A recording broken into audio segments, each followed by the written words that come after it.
President Barack Obama has largely disappointed hopes for an equal partnership with the countries of Latin America, according to the latest in a series of annual reports on U.S. relations with the region released this past week.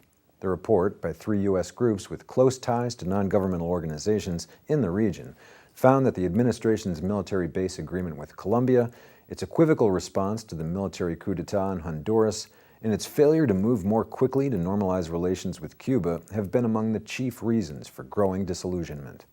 The groups expressed particular concern about the continued emphasis on military and security aid programs and the leading role played by the U.S. Southern Command in developing relations with Latin America. Adam Isaacson, senior security analyst at the Washington Office on Latin America, said, quote, "In 2010, 47% of Washington's more than $3 billion in aid to Latin America is going to militaries and police forces. That's the highest proportion in a decade.